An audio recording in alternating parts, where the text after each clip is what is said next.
This episode is brought to you by Experian. Are you paying for subscriptions you don't use, but can't find the time or energy to cancel them? Experian could cancel unwanted subscriptions for you, saving you an average of $270 per year and plenty of time. Download the Experian app.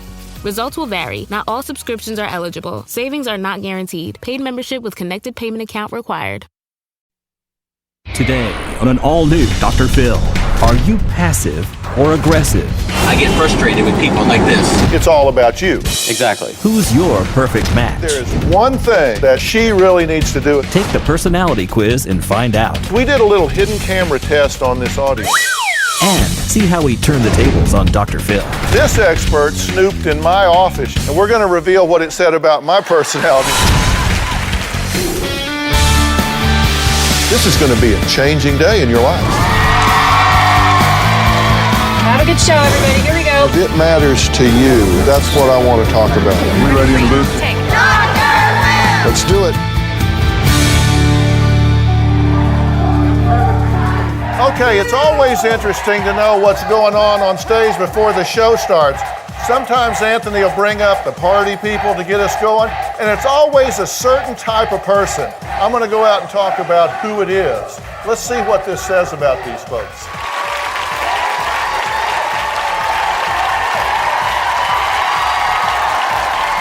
You know, I'm always paying attention to what sometimes people don't know I'm paying attention to. And today we're paying attention to people's personalities. And it's a certain kind of personality that comes up here and dances around. See, all of y'all are likely to be what we call extroverts. You think? I mean, and really 75% of the people are extroverts. They're excellent networkers. They're really assertive, and you guys would be interested to know that the majority of CEOs, the bosses, are extroverts. Politicians are extroverts. People that are leading are often extroverts. And you guys probably qualify for that category right now. Okay, go sit down for a minute. Interestingly enough, I've been paying attention to all of you guys too. Because today we just opened the doors and said, sit anywhere you want to sit. Now there's a fair amount of research actually about this kind of thing. And I watched y'all come in. The middle are often kind of shy people. They just kind of get where they can blend, right? You don't want to be in front, you don't want to be in back. Those of you close to the exit have seen the show before. Let's get out of here. Really, people are often in a rush. They go in with the mindset, what's the quickest way out of here when this is over? And then the front, you got extroverts. People that want to get up front so they can see everything, maybe get involved. Personality is interesting, don't you think? Everybody has a different personality. I mean, we're all unique in some way. And one of the things that I want to clear up while I'm talking about it is I do not have a personality test on the internet. Not on Facebook, not anywhere. So if you see that, it's a fake. However, today, we are paying attention to your personality. So all of you at home, you can go to drphil.com right now. There's a 10-question personality test there that you can take as we're doing the show. And we're actually going to score it for you right there so you can see how you kind of stack up on stuff. Now, we have an expert on the show today that's an expert on stuff. Because your stuff says a whole lot about you. This expert snooped in my office yesterday with a camera, and we're going to reveal what it said about my personality a little later. There's a tape that I want you to see of an individual that has one personality most of the time and then changes personality when he gets behind the wheel of a car. My horn is my godsend. I just want them out of my way. And if they don't, I take my spray like that and I spray them. And it sounds stupid, but it's, you know, look at him, he's got wipers on. I get frustrated with people like this. How fast are we going now? 80, and then we're gonna spray them. That's me telling him to get over. And some people are just clueless. Oh, it's raining. Yeah, this guy's my nemesis. He's the one I need to catch. Here we go. I'm aggravated right now with this guy. I don't care about the cops. I don't care about nothing except catching this fool. And I spray him. Oh, Lord. I just heard a ding, and I've already got the low wash on. You know, it's very sad, but it's a good sense of satisfaction. You know what I'm saying? Okay, are you curious why you're that way and other people aren't? Oh, yeah, that's why. So this isn't something that you just do reactively, you actually premeditate being pissed off. Oh, yeah. Oh, yeah. Because you say, I'm gonna get in my car and you're loaded for bear with your squirters. Yeah. Right? Yeah. Yeah. You don't live in Texas, do you? No, sir. I'm from Texas. You don't want to be squirting people in Texas. Because you know that it's estimated that a third of all crashes are associated with road rage? And 2/3 of deaths involved with crashes, those crashes are involved with road rage. Somebody gets crazy and starts jerking their wheel around and that sort of thing. How is he the rest of the time? He's perfectly fine, very calm. Very calm? Yeah. So you transform. Oh, I switch. Yeah, I consider myself a gentleman, open the door for my wife all the time and take care of people and do the right thing for people, but I get behind the wheel and I'm a different man.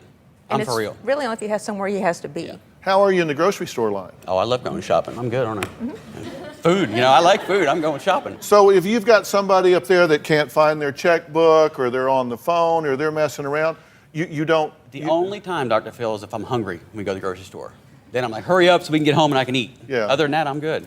But you don't pull out your pocket squirter and get them or anything like that? No. Because, here's the deal. You have to deal with them personally then. Yeah, yeah.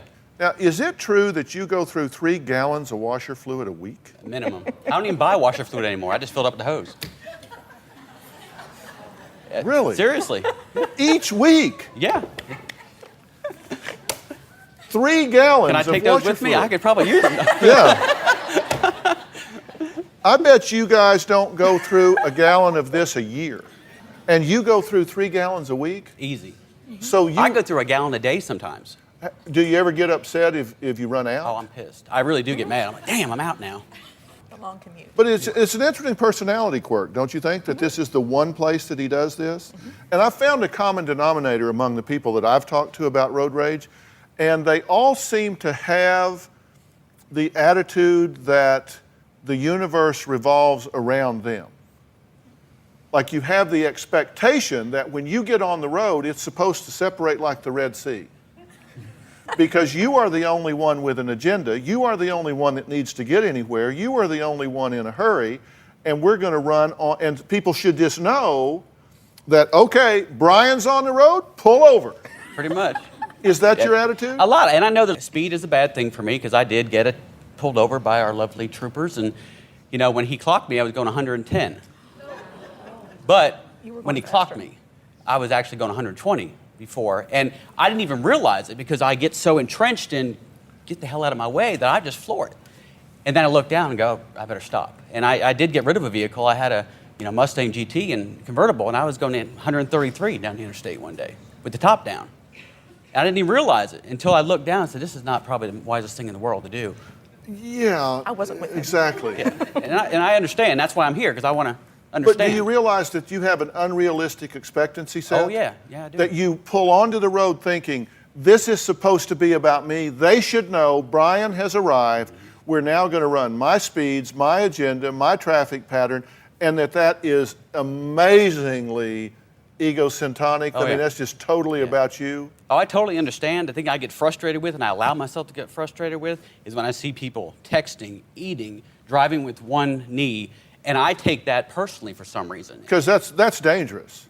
But I don't see Unlike what I'm driving doing 133, exactly.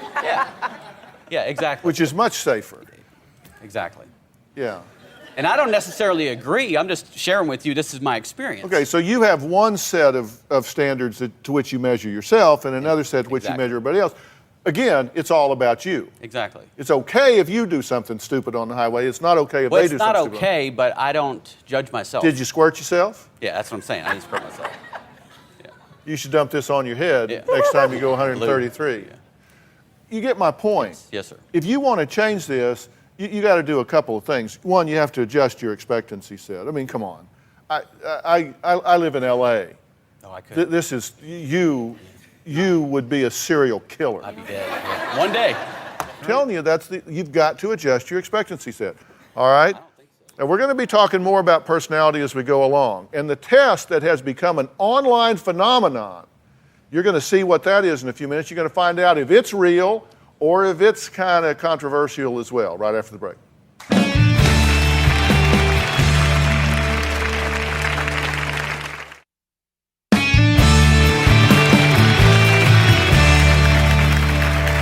Okay, I want you to look at this dancer spinning. Now, some of you may have seen this before. Concentrate and ask yourself, is she spinning clockwise or is she spinning counterclockwise? And it makes a difference, according to this test, in terms of how you see this. And how many of you see it spinning clockwise? Okay. How many of you see it spinning counterclockwise?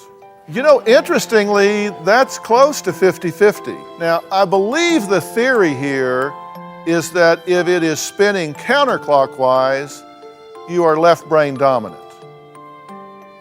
And that means that you're logical, you're analytical, you're objective, you see things in parts instead of the whole. And if you're right-brained, it's spinning clockwise. And that means you're kind of a random thinker. You're not as linear. You deal with intuition instead of just straight analyticals. You tend to look at the whole instead of breaking it down into the parts, and you're highly subjective. Now, this has become an internet phenomenon, and while it's wildly popular, there are real questions whether or not it really means anything. But it does make you think, and it is interesting that different people see it in different ways. Now, Dr. Gosling is a professor of psychology at the University of Texas. Hook 'em horns, that's my boy, okay? University of Texas at Austin. Come on up and join us if you would. Sam, good to see you, man. Have a seat. Thank you. Now, you have written a book called Snoop. Tell us what Snoop's all about. Well, Snoop is looking at how we can express ourselves both deliberately and unconsciously in the spaces around us, and in turn, how you can look at spaces around people and figure out what they're like.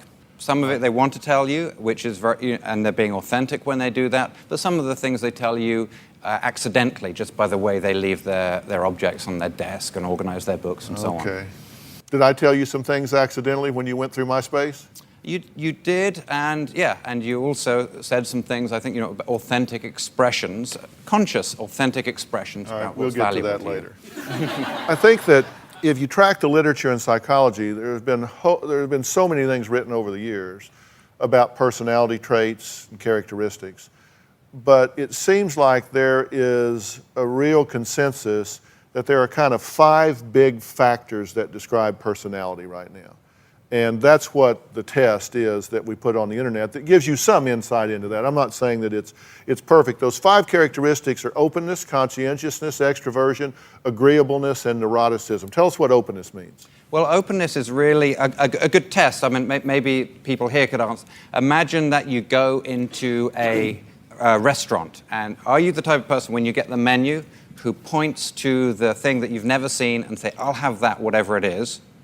Or are you the sort of person who says, actually, I don't even need to open the menu, I'll have the spaghetti, I like what I know what I like, bring me the spaghetti. Yeah, but what if you order something you never had and it's got snails in it or something? Then you'd be in real shit. So I wouldn't be open if I wasn't willing to do that. That's right. That's one of the dimensions. Some people don't care, right. All right, conscientiousness. What are you talking about there? So conscientiousness is more about people who think before they act, they plan. Are you the sort of person who only replaces the toilet roll when it runs out? Or do you get some beforehand?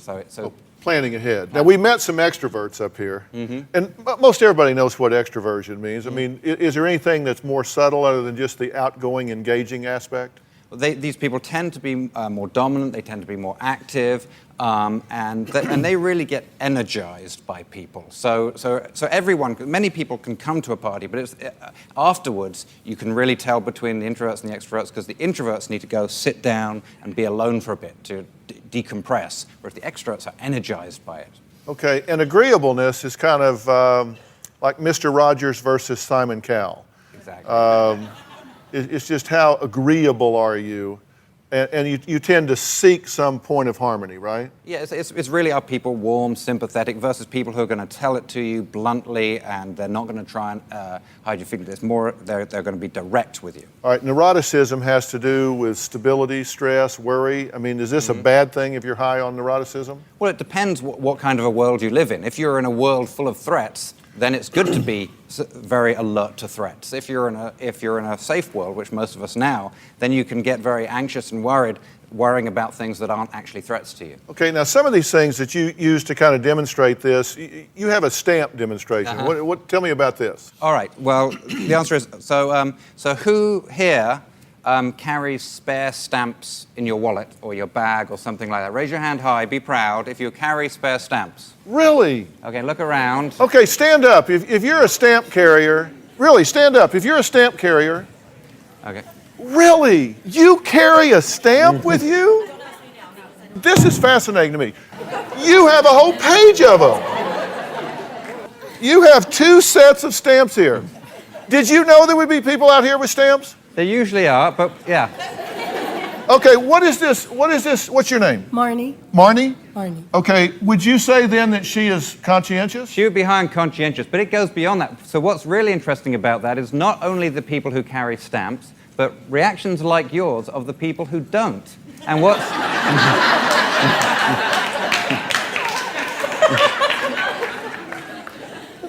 and why it's interesting... Who does he think he's talking to? No, what do you mean? Well, what it shows you is that personality is not only what we do, like carry stamps, but it's also how we perceive the world. And I always have this effect, is the people who do carry stamps can't believe the people who don't. They think, well, what happens when you need to mail a letter? They're kind of like... Do you consider yourself a conscientious person? Uh-huh. So are you kind of planful? Sometimes. Do you get supplies before you run out of other supplies? Yes. Really? Okay. Now,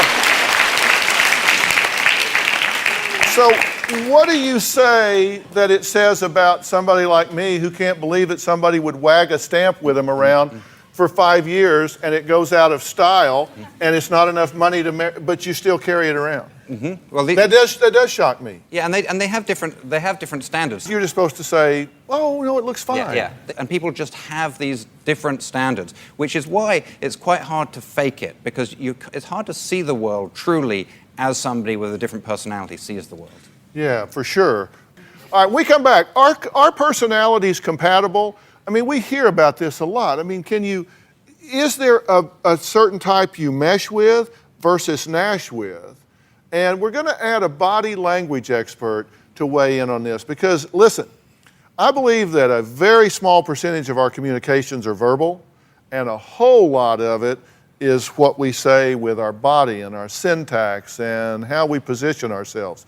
So we're going to talk about all of this. You're going to learn something today. We'll be right back.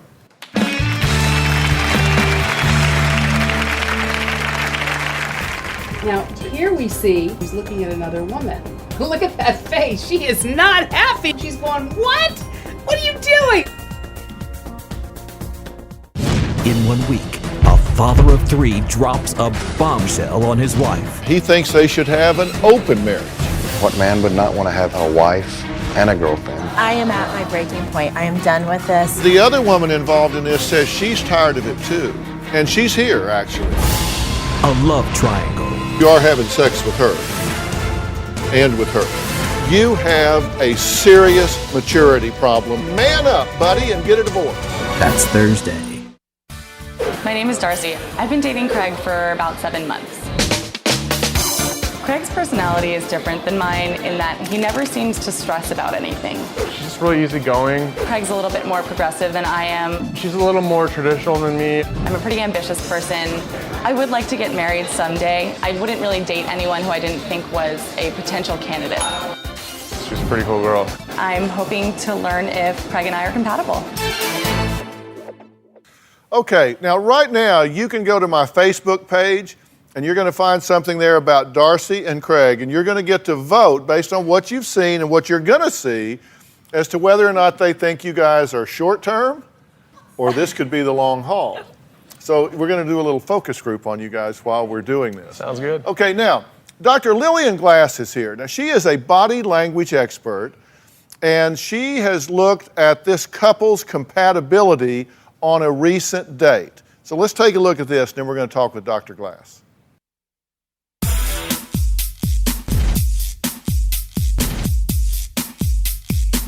When they're walking in, there's a little bit too much distance between them. And that's not a great sign, especially with a couple that's been together only 7 months. You want to see them closer together. You can see right here, she's really uncomfortable. I don't think this is a girl that likes to eat much. One of the things that is comfortable, their feet are pointed right towards each other. They really are into each other, definitely. And look at her eye contact, and look at his eye contact. They're looking right into each other's eyes. They're really connected. I hate food. Okay, what did I tell you? And you can tell she hates food. It's an angry hand. Says a lot. Is the tuna good? Now you see she's closing her mouth. No, I don't really want tuna. But she'll go along with it because she's agreeable. She doesn't speak up. She keeps it in. But her body language, her facial expression says it all. Now here we see he's looking at another woman. Look at that face. She is not happy. She's going, what? What are you doing? I'm cuter. She's going to be agreeable, but she's not liking this. How does everything taste? It's really good. Look what just happened. This is really good, yeah. She says yes with her mouth, but her body language says no. It's horrible. She bites her lip. And when you bite your lip, that means you don't want to say a lot more. She doesn't like this too much. He's speaking up. He's telling it like it is. She doesn't want to make waves. But that could be a problem in their relationship. Start and stop. I'm like, wait, no. Dad, I stutter. Okay, now, the fact that she stuttered, it's kind of like she's vulnerable. And so he touched her.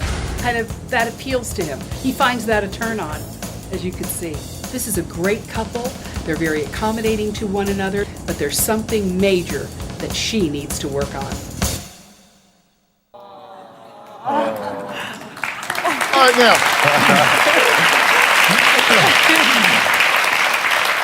So how'd she do in grading y'all's paper? Pretty good. Did you catch him checking out? I did. Yeah. You got busted. Yeah, I know. I love Hutch for that. Were you checking her out when No. she came in? She was wearing a green dress. Yeah. You know. Good answer. Thank you. Good answer. You are no dummy. That is a good answer. All right, but you thought he was checking her out. Yeah. And you didn't like it. I guess not. I tried to hide it, but she caught me. Yeah. Why would? But here, that's the point. Why'd you try to hide it? Because I'm accommodating. Well, Dr. Glass. Welcome, Dr. Glass, to the show. Dr. Glass has a PhD from the University of Minnesota. You work in communications and communication disorders. You said there is one thing that she really needs to do in this relationship. What is it? Communicate. If something's bothering you, speak up. He's going to love you anyway. So just go for it. You think she is too accommodating? I think she's a little bit too accommodating, and she might blow up after a while. She may be so accommodating, and then one day she may just all let it out. So it's better to say what's going on. You could say it politely like you do and sweetly, but you need to speak up. Why wouldn't you say something to him when you caught him checking that girl out? He says he wasn't, but you thought he was. We all think he was, but he said he wasn't. He was just looking at the green dress, which again is a really good answer, and you need to stick with it. But why would you choose not to say something? I'm not saying that's wrong. I'm just curious. What was your thought process? My thought process is someone just walked in, he looked. My instinct, my reaction that you see is kind of like, like she's looking at another girl. But then I kind of come to my senses thinking, someone just walked in the door, he looked up, no big deal. Yeah. And that's why I didn't say anything. Yeah. Be interested to see how this one turns out. All right, next, we did a little hidden camera test on this audience. You're going to find out what that was when we come back.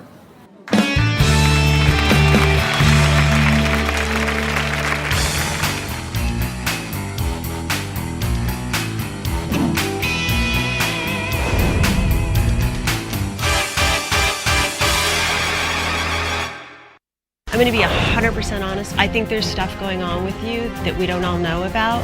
Today proved why I shouldn't let my guard down with her. A secret is exposed. Who are you to air out her dirty laundry? Shut up. You shut up. That's Tuesday.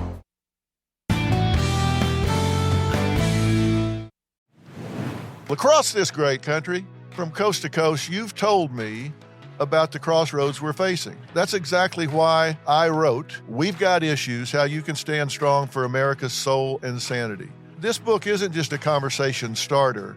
It's a roadmap for standing strong in the face of adversity, for embracing our core values when they're needed most. We're talking about real strategies for real people dealing with real issues, from navigating the complexities of today's polarized world to fortifying our families. And I set forth in the book 10 principles that I think are critical for a healthy society. This is not about politics. I'm not a politician, don't want to be a politician, don't know enough about politics to talk about it. But I talk about every angle of life as we know it, from family and relationships to the burning issues that are shaping our world today. We've got issues. How you can stand strong for America's soul and sanity. And you'll find it anywhere books are sold.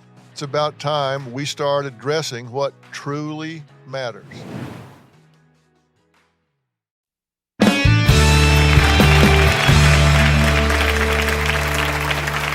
Okay, now without telling our audience, we kind of put them to the test before the show. I mean, they were not aware of what was going on, but we all know what PDA means, public display of affection.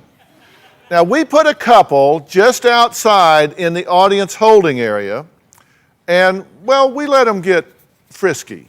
Let's see how it went.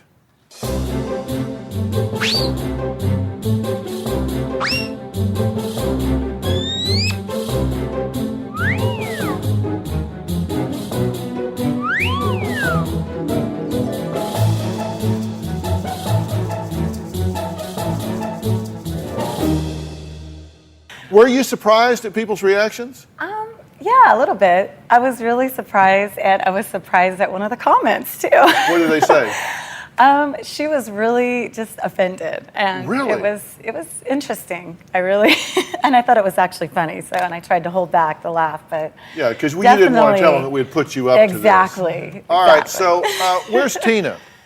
This made you uncomfortable. I think it made all of us uncomfortable, but I'm a very outspoken person. So everybody was talking about it around us. What were they saying? What did everybody say? Oh my gosh, look at them over there. Somebody needs to give them a room key. Somebody needs to tell them something. And finally I said, you know what, this is ridiculous. If you saw it and it made you feel uncomfortable, raise your hand. If you saw it and it didn't make you feel uncomfortable, raise your hand. Really? Well, that's about 50-50. Now, John's our fire marshal. He's over at the podium. John, what was your reaction to this? It wasn't offensive to me, but he definitely had the posture of affection, and I was attracted to that, and I was happy. Actually, I have to admit I was a little jealous. But no, I thought it was nice. Yeah, well, see, so there's another point of view, right? Well, it's okay to kiss and hug, for a little bit, but I mean to constantly grope each other, that was a little too much. Yeah, okay, so, and we asked you to do this, so you were great sports to do it. Do you need a room now? I mean, because you're all right. When we come back, we're going to talk to an extrovert-introvert couple. Now, there's a personality switch that happened after I do. So, is this bait and switch, or what happened? We'll talk about that when we come back.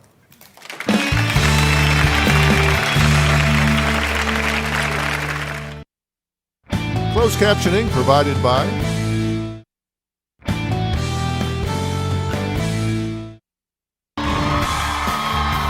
If you would like to purchase a tape or transcripts of your favorite Dr. Phil show, please log on to drphil.com or call 866-4-DR-PHIL. That's 866-437-7445. 866-437-7445.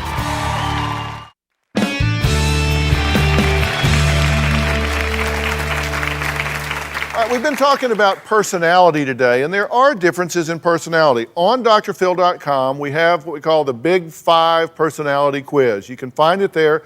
You can take it. We'll score it for you right there. Now, Carly is an extrovert. Her husband, Aaron, is an introvert. Their personalities clash sometimes, true? Mm-hmm. Now, you guys differ on a lot of different points. And I'm going to ask Dr. Gosling to help me here. Like, for example, on agreeableness, she scored 2, and he scored 13. What does that suggest in terms of interaction pattern?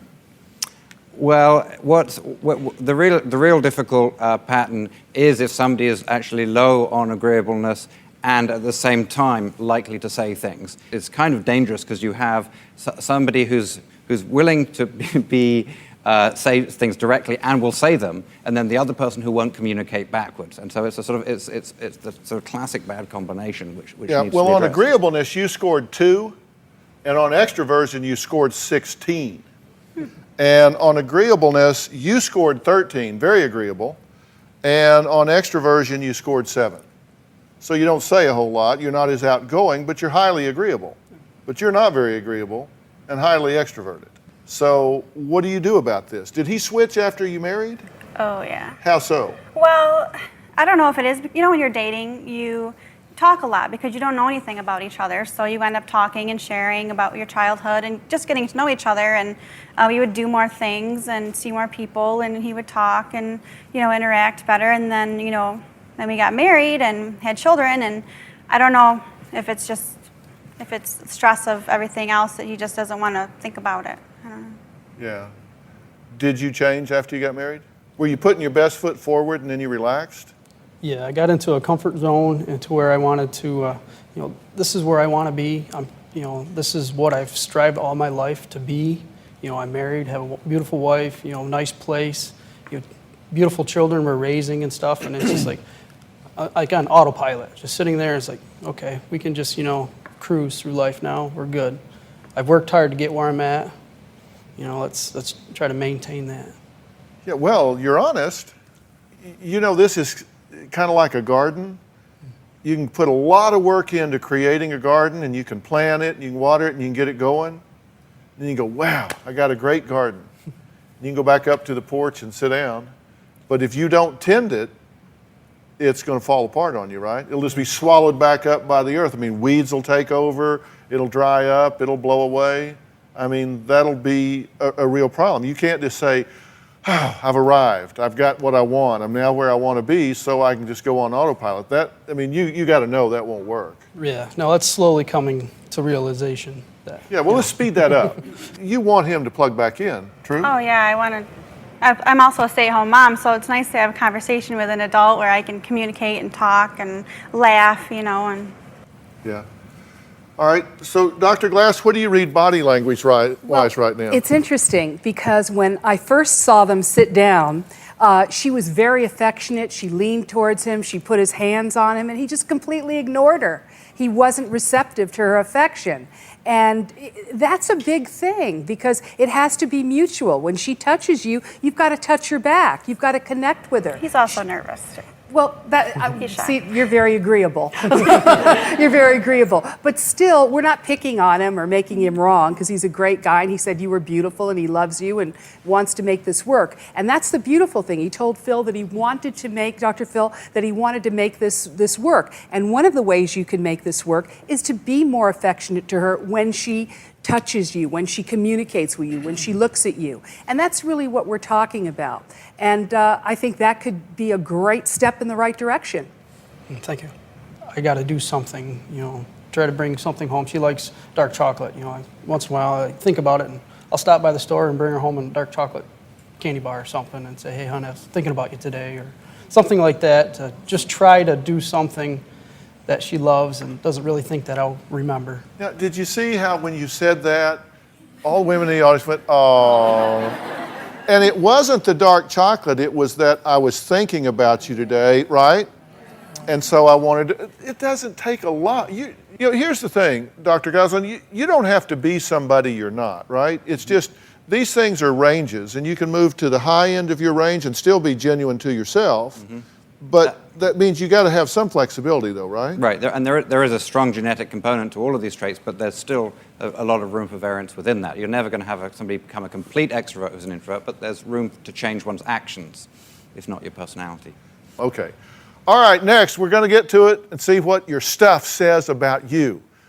What a spy snooping around my office found out about me. We're going to talk about that next. We'll be right back.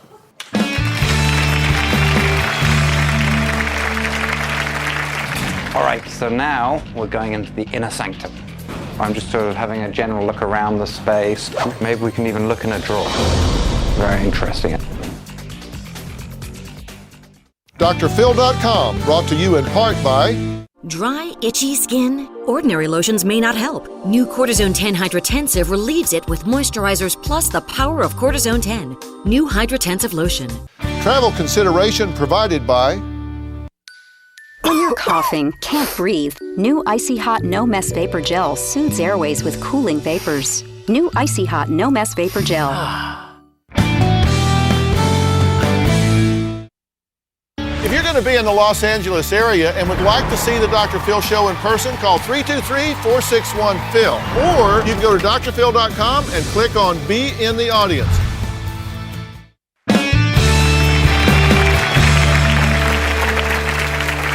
All right, Sam Gosling is the professor of psychology at UT Austin, and he snooped around our staff offices last night to see what he could conclude about some of the people that work here. Take a look. So we're going into this office to have a look around. Okay, hi. Wow, quite a lot going on here. Extroverts love people, so we see lots of faces of people. What I like to do when I look at photos is to see which way they're facing. They could be for the benefit of you, but they could also be for the benefit of others. What we see here is an incredibly organized office. And, you may think that this doesn't seem organized, but that is one of the way people who are very, very organized maintain their levels of organization, just because they have a higher standard for organization. Do you have a spare roll of this somewhere? Well, let's see. Yes, you do. How did you know that? This is interesting because even before you get in the office, you're already learning things about the person. This is classic identity claims. This is making statements to others. You are entering a positivity zone. And indeed, that's consistent with what happens when you come in. This is an inviting, comfortable, calming place. It's also very, very inviting.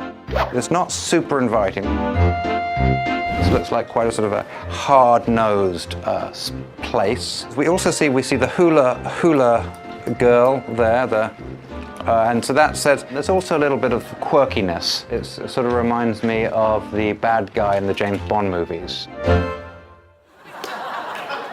The bad guy in the James Bond movies. It's interesting, that's Rich DiMichele, who's in charge of money and budget at the show. He says no to more people about more things than anybody. So, Rich, what's up? Did he nail you? I think he did, yes. It's, it made me very nervous. I wasn't quite sure why he was in my office, snooping around. What did you see that said hard-nosed? Well, there wasn't really any sort of thing that made you comfortable there. There wasn't much in the way of softness or of a lot of people, personal reminders. There was a baseball bat in one of the lying around. Whatever's necessary. So nothing said come and stay, right? No, yeah. It just basically said get out. Okay, well, Dr. Gosling checked out my office as well.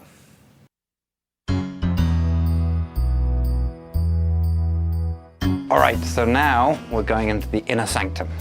At this point, I'm just sort of having a general look around the space. This is a very, very male office in the sense that there is a lot of evidence for accomplishment, the Distinguished Alumnus Award, presidential citation, something the occupant is proud of. We see sentimental things which may have great value, like a tennis racket and croquet set. So there's a lot of interest in athletic memorabilia. So it's not just playing them, it's an interest in sport itself.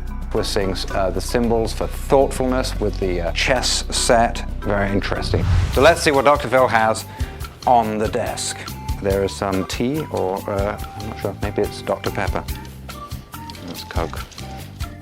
You see there's these little dog blankets and it's like a whole set of dog toys very meticulously placed in the dog toy basket. That there is even a dog toy basket is pretty impressive. So somebody with order, but somebody who also appreciates the companionship of a dog. So there's a lot of scholarly connections too in terms of both the sorts of the books that are here, Jane Austen, the Iliad. Maybe we can even look in a drawer. This drawer goes on forever. It's the one area where it's sort of slightly less formal and it's less traditional, suggests a slight discrepancy and nothing to get worried about. Although this is a very big room, it's also a place where somebody could sort of sit and enjoy their solitude. What we see here is somebody who express introversion, but at the same time can engage very meaningfully with people, especially in a professional context. Uh-huh. Even Robin wasn't safe. She got a little Snoop too. Let's take a look at that. Now we're coming into Robin's dressing room. Very, very different from Dr. Phil's space. Colorful and brighter, decorated in a very feminine way. The fact that things are laid out around here, it's somebody who's sort of spontaneous. This person really does have photos of family. So these are classic emotional regulators here. This person sits at the desk and is surrounded by people she loves and who love her. Things are generally organized, but there's a few shoes scattered around. Again, this is somebody who's sort of relaxed. Look, you even see a photocopied poster put up there. So it's somebody who's not going to be constrained by formal rules of what you can do and can't do. It's somebody who's just doing what they feel comes to them naturally. So how'd he do? Perfect. Perfect.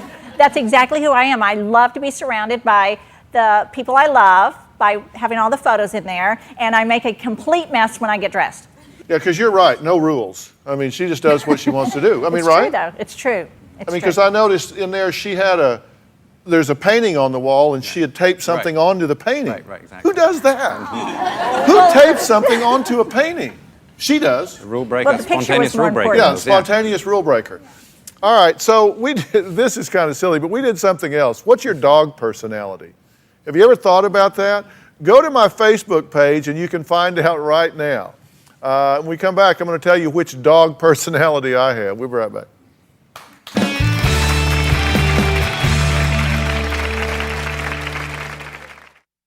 You can always stop by drphil.com 24 hours a day, 7 days a week. There you'll discover more on today's show and learn life strategies.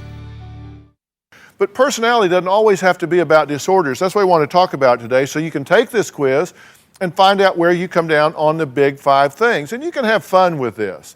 Like the one I'm talking about now that we're posting up is just what kind of dog you would be with your personality if you were a dog. I turned out to be a German Shepherd.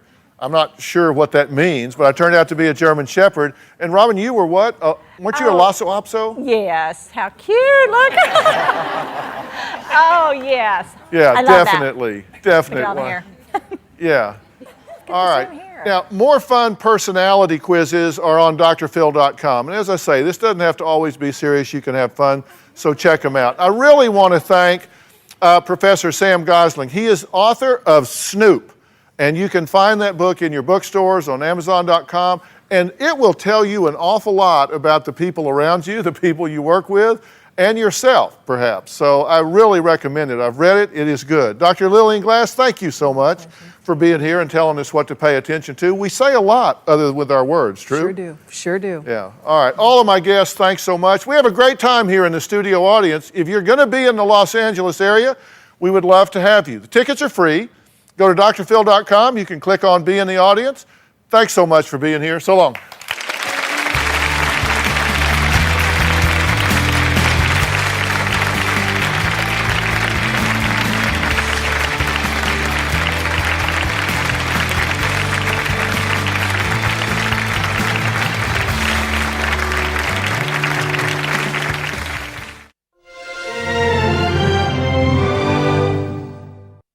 You can always stop by drphil.com 24 hours a day, 7 days a week. There you'll discover more on today's show and learn life strategies.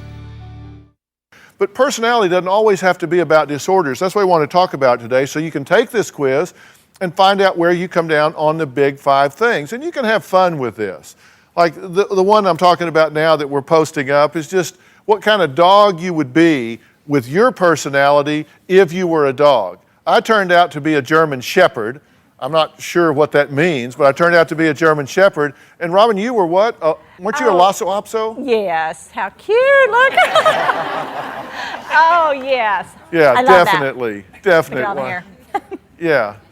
All right. Now, more fun personality quizzes are on drphil.com. And as I say, this doesn't have to always be serious. You can have fun, so check them out. I really want to thank Professor Sam Gosling. He is author of Snoop.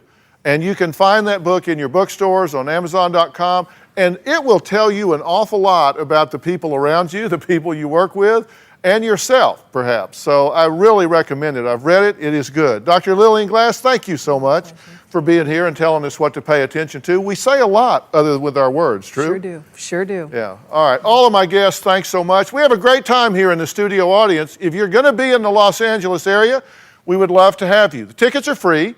Go to drphil.com. You can click on Be in the Audience. Thanks so much for being here. So long.